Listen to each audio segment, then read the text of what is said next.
പ്രിയമുള്ളവരെ, ഇന്ന് വലിയ നോമ്പിൽ 36-ാം ദിനം. ആത്മീയ അന്ധത.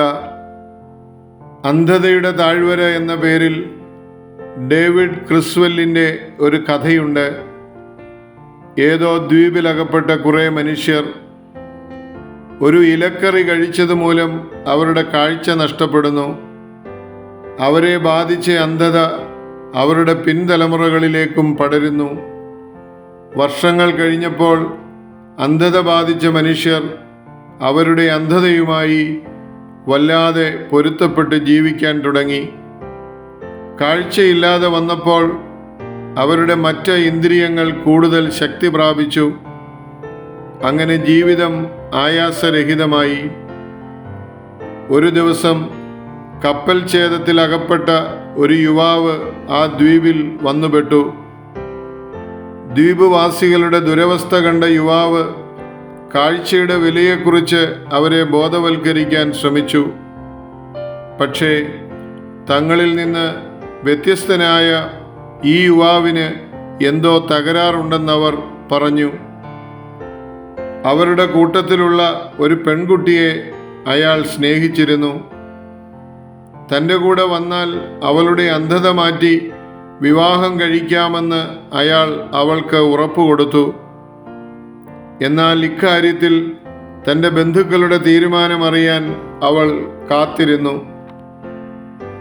ഈ ചെറുപ്പക്കാരന് ആ ദ്വീപിൽ പൗരത്വം നൽകുന്നതിനെക്കുറിച്ച് ആലോചിക്കാൻ ഗ്രാമസഭ കൂടി.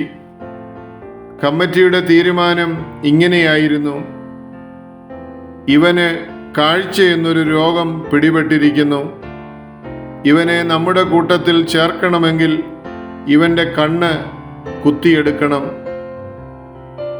അന്ധതയെ ഒരാവശ്യ ഘടകമായി കാണുന്ന മാനസിക അവസ്ഥയിലായിരുന്നു ദ്വീപുവാസികൾ. കാഴ്ചയിലേക്കുള്ള ആദ്യപടി എനിക്ക് കാഴ്ചയില്ല എന്ന തിരിച്ചറിവാണ്. ഈ ബോധ്യത്തിൽ നിന്നാണ് ബർത്തിമായി എന്ന അന്ധയാചകൻ വിളിച്ചു കൂവുന്നത്: യേശുവേ, ദാവീദ് പുത്ര, എന്നോട് കരുണ തോന്നണമേ എന്ന്. കണ്ണാണ് ശരീരത്തിൻ്റെ വിളക്ക്. കണ്ണ് കുറ്റമറ്റതെങ്കിൽ ശരീരം മുഴുവനും പ്രകാശിക്കും.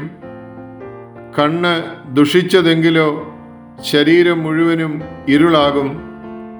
അതുകൊണ്ട് നിന്നിലുള്ള വെളിച്ചം ഇരുളാകാതിരിപ്പാൻ സൂക്ഷിച്ചുകൊള്ളുക എന്ന തിരുവചനം നമുക്ക് ഓർമ്മിക്കാം.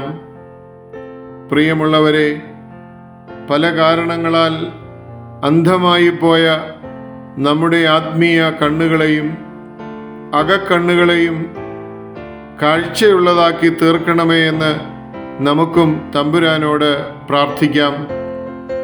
ചുറ്റുപാടുകളെയും സമസൃഷ്ടങ്ങളെയും ദൈവിക ശുശ്രൂഷകളെയും കൂടുതൽ തെളിമയോടെ കാണാനാകുന്ന വിധം നമ്മുടെ കണ്ണുകൾക്ക് പ്രകാശം തരണമേ എന്ന് പ്രാർത്ഥിക്കാം. അതിന് ദൈവം നമ്മെ സഹായിക്കട്ടെ. സസ്നേഹം, ഈപ്പനച്ചൻ.